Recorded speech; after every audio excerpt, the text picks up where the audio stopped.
अच्छा भाई, वो कह रहे हैं कि प्रॉफिट पे भी अफेक्ट बताओ और बैलेंस शीट का भी करो। तो पहला वो कह रहा है आप purchase credit note receive had been completely omitted. Purchase credit note मतलब आपने परचेज रिटर्न रिकॉर्ड नहीं की। तो जब आप परचेज रिटर्न रिकॉर्ड करेंगे तो आपकी कम हो जाएंगी purchases, is that right?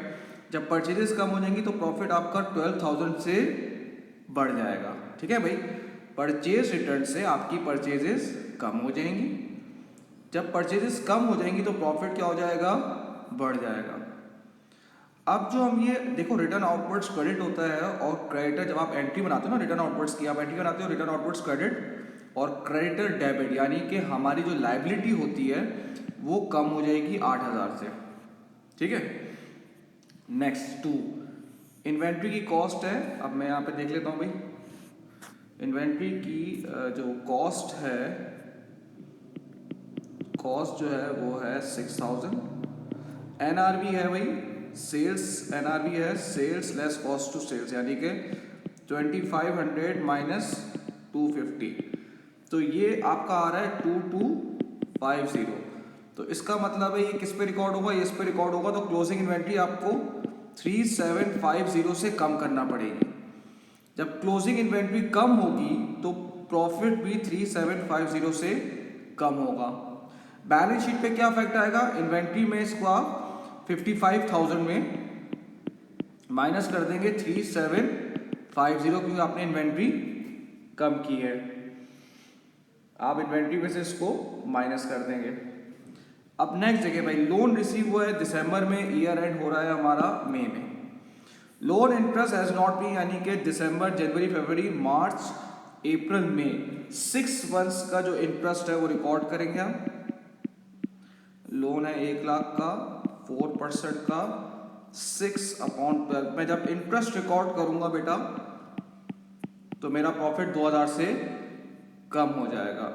Has not been paid तो आपने रिकॉर्ड भी नहीं किया होगा, ये आपका अक्रूड भी हो जाएगा 2,000 से। ये प्लस कर दिया था पेबल में मैंने 2,000। 4 कह रहे हैं during the year motor vehicle repair had been incorrectly debited to motor vehicle account. Motor vehicle had been depreciate by 25%। अब सबसे पहली बात है जब आप रिपेयर्स रिकॉर्ड करेंगे, ठीक है, तो आप जब रिपेयर्स रिकॉर्ड करेंगे तो आपका प्रॉफिट जो है वो 2,000 से क्या हो जाएगा? कम हो जाएगा। ठीक है। अच्छा, इसमें अगर आप फंसे तो आप इसकी एंट्री बना दीजिएगा कि देखो रिपेयर्स को गलती से आपने कार रिकॉर्ड कर दिया था मोटर व्हीकल से, तो आप क्या करोगे? मोटर व्हीकल को देखो भाई, मोटर व्हीकल क्रेडिट होगी, कम होगी, और रिपेयर्स एक्सपेंस जो है वो डेबिट हो जाएगा। तो देखो एक्सपेंस बढ़ेगा तो प्रॉफिट कम हो जाएगा। मोटर व्हीकल को अब हमें कम करना पड़ेगा 2,000 से। क्यों कम करना पड़ेगा? क्योंकि आपने गलती से उसको बढ़ा दिया था, तो मोटर व्हीकल को जो है मैं 2,000 से कम कर दूंगा। ठीक है। अब एक और चीज़ देखना, जब आपने ये 2,000 बढ़ाया था तो उसका मतलब है उस एक्स्ट्रा 2,000 पे जो आपने कॉस्ट में ऐड कर दिया था उसमें डेप्रिसिएशन भी चार्ज हो गया होगा, तो डेप्रिसिएशन भी ओवर स्टेट कर रहा होगा। तो फिर आप क्या करेंगे? आप डेप्रिसिएशन को कम करेंगे। 2,000 का 25% करें भाई। जब आप 2,000 का 25% करेंगे तो ये हो जाएगा 500।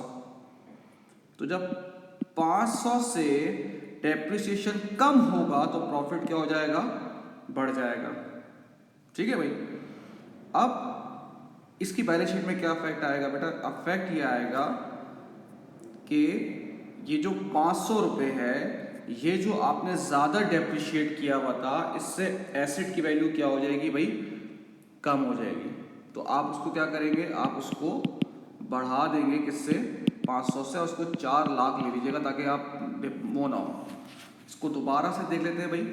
आपने सबसे बड़ी बात है 2,000 गलती से कहाँ डाल दिया था? मोटर व्हीकल से। तो मोटर व्हीकल से आपने पहले उसको माइनस कर दिया, फिर जो उस पर गलती से डेप्रिसिएशन चार्ज किया होगा, गलती से एसेट की वैल्यू को कम की होगी, उसको हमने फिर प्लस कर दिया, और फिर हमने डेप्रिसिएशन मतलब रिपेयर्स रिकॉर्ड किया, तो रिपेयर्स की वजह से हमारा प्रॉफिट कम हो जाएगा।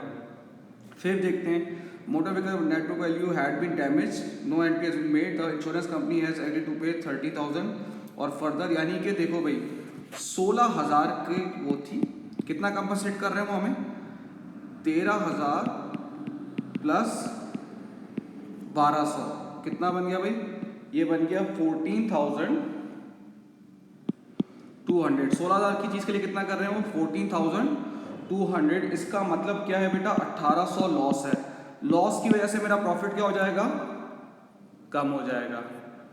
ठीक है भाई।